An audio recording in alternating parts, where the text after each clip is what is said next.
Thanks for staying with us on this edition of Visions. Excited about our entrepreneur segment. On this segment of Visions, we're talking with Mr. Charles Lewis, who is the president and CEO of Supreme Cleaning Incorporated. Mr. Lewis, thanks for being here with us again. Pleasure to be here, Cedric. It's been a little while since we had a chance to talk. So we're kind of overdue, and so we haven't had this opportunity because you've been very busy, Mr. Lewis. You've got a lot going. I tell people all the time about you. I said Charles Lewis is a serious businessman. He's serious about taking care of his customers. Yes, we are. They pay the bills, and it also provides jobs for the people in the community. Well, speaking of that, and I know you can speak to this, I was in a session the other day, and I was talking with an entrepreneur, and he said that as far as being self-employed per se, he said you're really not self-employed because your bosses are your customers. That's true. Yeah. That's very true. And sometimes we lose sight of that. Customer service is paramount when you're in business, and they can easily go to some other vendor or contractor, and so the level of service that you can deliver to them, and the better off you have a chance of renewing and keeping that customer for the long term. It's critical that employees that are working with you, they're in the forefront, and they're the ones that are that's the image of the company, and it's key in retaining clients. Well, some people may not have seen you last time you were on, and so we want to bring some people up to speed with your company and what you do. But just kind of give us an overview of what Supreme Cleaning does. We're going to talk about some of the things you're doing now, but the overall basic services that you provide, prior to this latest development.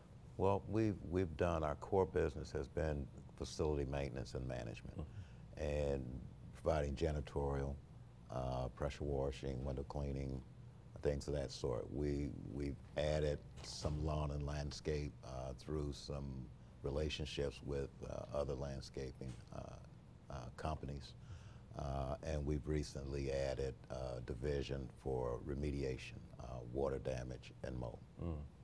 So I like that term. It sounds kind of technical, remediation. Yeah, it sounds like something education oriented. But when we talk about remediation, would that be an example of like what happens over in Baton Rouge, where you've got the?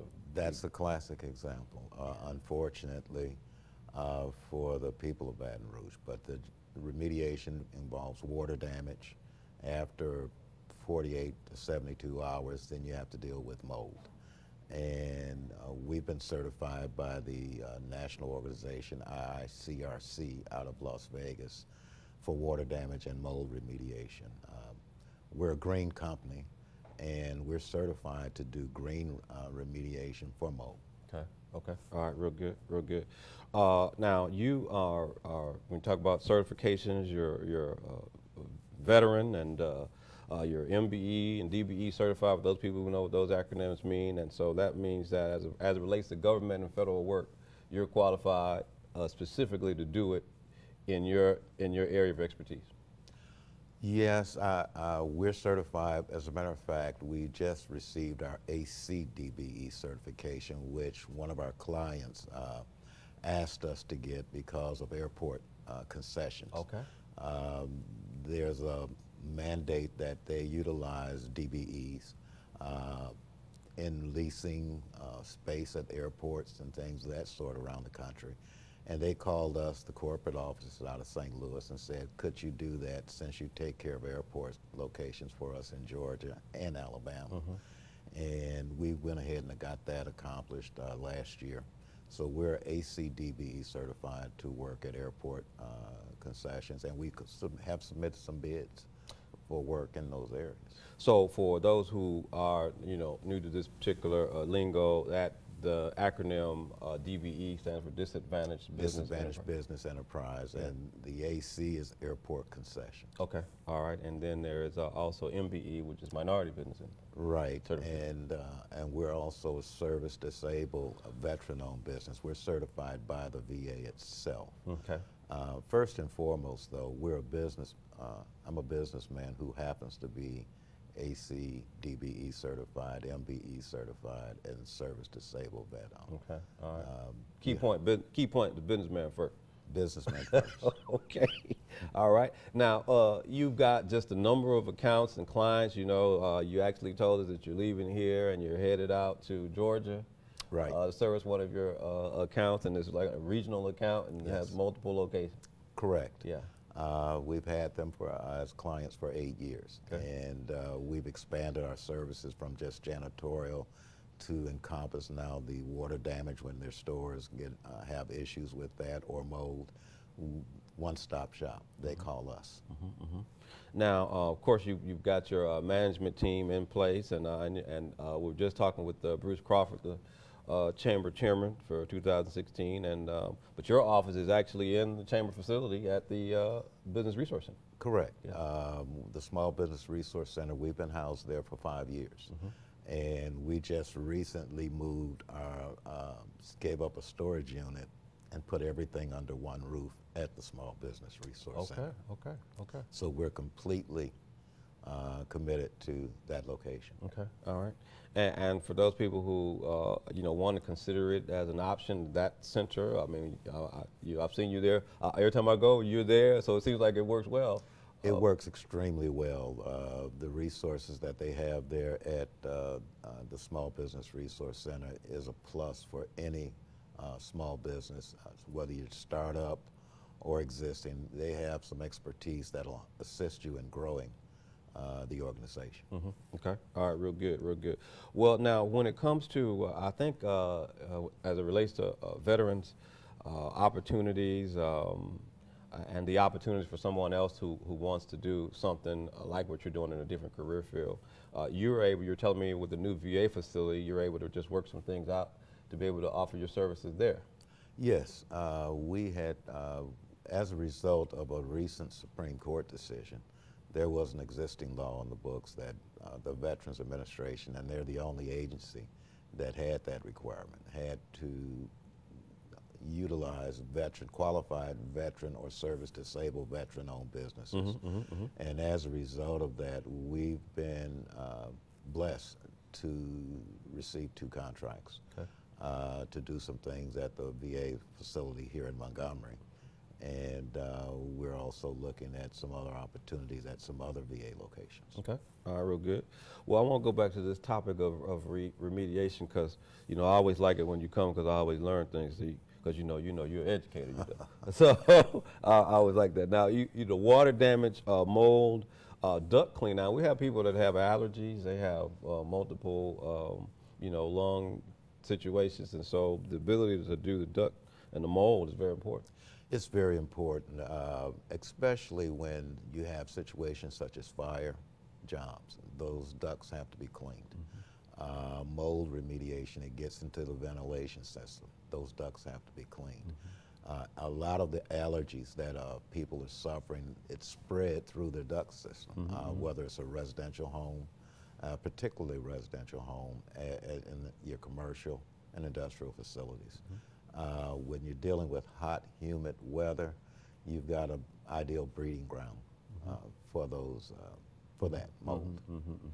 Good. So in order to, you know, take care of this is a problem. So you're in business to solve a problem, and so in order to take care of this problem that people may have, that's why they call you. That's correct. Yeah. That's correct. That is critical. We've been very disciplined in adding various services. We went out and got our certifications for water damage and mold, and as a result of doing that, we saw that rather than contract that out, the duct cleaning, we should get that capability to do that work ourselves. Real good. Well, I tell you, every time I go to you're very progressive and aggressive. Every time I go to your website, you've got it updated. You know, you post your new certifications and the capacity that you have to handle various jobs, and so we certainly commend you for that. For people who we got a lot of people who want to be in business, and they've got this notion of getting government contracts. Well, what would you say to somebody who wants to start a business or wants to be like Charles Lewis? What's the first step? I'm not sure they want to be like me. I was just but I was just putting it out there. I would suggest that they acquire the necessary skills, educating themselves and understanding that marketing is critical. You can have all the certifications in the world, but if you can't deliver on your product or services, you're not going to be successful. Establishing relationships. One of the reasons I joined the chamber was because it gave me the opportunity to talk to decision makers, and it removed the middleman. So it's about cultivating relationships. That's good. That's good. That's good. That's good. Well, and so as far as the strategy for opening your business and the education, I mean, how do you advise people to pursue the knowledge that they need for a particular idea that they have? Well, I think there's a lot of resources available for you to educate yourself and bring it up to speed. For me, my first job at 16 was buffing and waxing floors. Went in the military, got my degrees in public administration, my master's, my bachelor's was a political science major, and I did 1 year towards a PhD in dispute resolution. And I was working for the federal government at the time. But when I retired, I was looking for something that I was comfortable with to start. And it happened to be what was my first job at 16. Wow. And it wasn't work for me. I enjoyed doing it. And I think the blessing in starting your own business is to find something that you can enjoy, and it's no longer work. That's good. That's It's good. a passion. That's good. And if you enjoy it and it's no longer work, the hours that it takes don't bother. It doesn't bother you at all. Yeah. Well, I'll tell you what, that's great wisdom and great advice. And so you're saying for people to look back into their history and to see what things they have the aptitude, Sure. and the ability and the passion, Yes. to do. And don't be afraid to ask the Lord. Okay. His wisdom. All right. If any man lacks wisdom, that's good. All right, well, Mr. Lewis, we want to say thanks for coming to be with us. We really always enjoy these educational sessions, and so much success to you and your new endeavors. Thanks for letting us know about the new contracts, and we're always excited about your expansion. We're going to invite you to come back again because we always like this. It's always a pleasure to talk with you. Yes, sir. Yes, sir. And so we're really excited, and that's going to do it for us on this edition of Visions. Talk with Mr. Charles Lewis, the CEO and President of Supreme Clean Incorporated.